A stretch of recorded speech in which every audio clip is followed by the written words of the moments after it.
আসসালামু আলাইকুম রহমতুল্লাহ। নিজের দেশের সার্বভৌমত্বকে হুমকির মুখে ফেলে যেই বন্ধুদের ট্রেন চলার অনুমতি দিলাম আমার ভূখণ্ডে, সেই বন্ধুরাই মাত্র 2 দিনের ব্যবধানে আমার দেশের নাগরিককে গুলি করে হত্যা করে উপহার হিসাবে পাঠালো।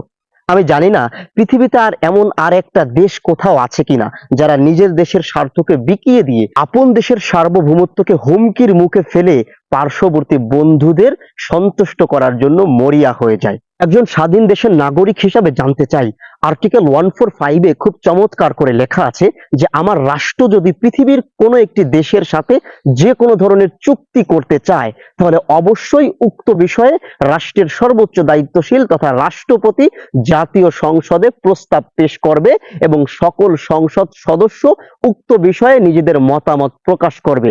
যেই দিকে মতামত বেশি যাবে মূলত সেই দিকে সিদ্ধান্ত নেওয়া হবে।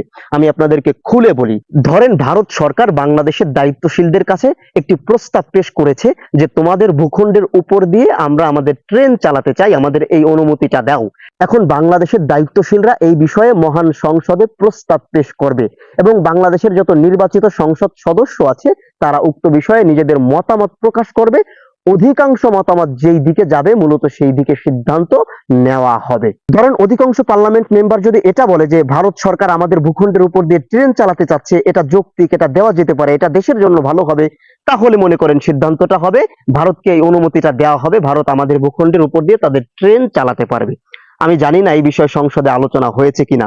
একজন স্বাধীন দেশের নাগরিক হিসাবে আমার ভূখণ্ডের উপর দিয়ে আমার সার্বভৌমত্বকে হুমকির মুখে ফেলে ভিনদেশী ট্রেন চলবে, এই বিষয়ে কি একজন দেশপ্রেমী নাগরিক হিসাবে জানার অধিকার আমাদের নেই? আচ্ছা, আমি ধরে নিলাম যে আমাদের দায়িত্বশীলরা মনে করেছেন যে এই বিষয়ে তারা নাগরিকদেরকে জানাবেন না, তারা তাদের মতো করে সিদ্ধান্ত নেবেন। তারা তাদের মতো করে সিদ্ধান্ত নিয়েছেন, কারণ সেই অধিকার সেই ক্ষমতা তাদের আছে, কোনো সমস্যা নেই। কিন্তু বলতে চাই লাভটা কি হলো? মাত্র 2 দিন আগে যে পার্শ্ববর্তী বন্ধুদেরকে খুশি করার জন্য নিজের দেশের সার্বভৌমত্বকে হুমকির মুখে ফেলে আমাদের ভূখণ্ডের উপর দিয়ে তাদের ট্রেন চলার অনুমতি দিলেন, সেই বন্ধুরাই 2 দিন পরে আমার দেশের একজন নাগরিককে সীমান্তে গুলি করে হত্যা করে ফেললো। এখন তারা তাদের মতো করে একটা গল্প সাজাবে, তারা বলবে যে এরা গরু চুরি করতে গেছিল, সীমান্ত দিয়ে মাদক পাচার করতে গেছিল, ইত্যাদি ইত্যাদি। মানে আমি একটা মানুষ যে আমার জন্মের পরে আমি কোনোদিন দেখলাম না যে বিজেপির গুলিতে কোনো বিএসএফ এর সদস্য মৃত্যুবরণ করেছে, অথবা বাংলাদেশের বর্ডার গার্ডের দায়িত্বশীলদের গুলিতে কোনো ভারতের নাগরিক মৃত্যুবরণ করেছে।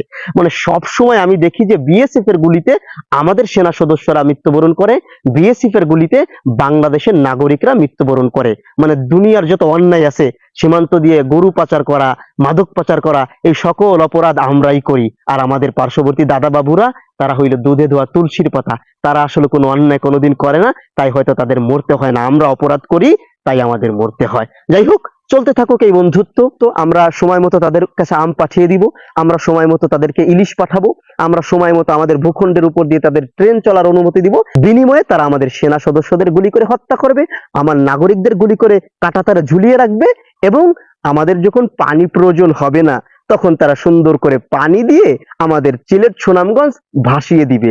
আবার আমাদের যখন পানি প্রয়োজন হবে তখন তারা পানি ছাড়বে না। এটাই তো বন্ধুত্ব। কি চমৎকার বন্ধুত্ব!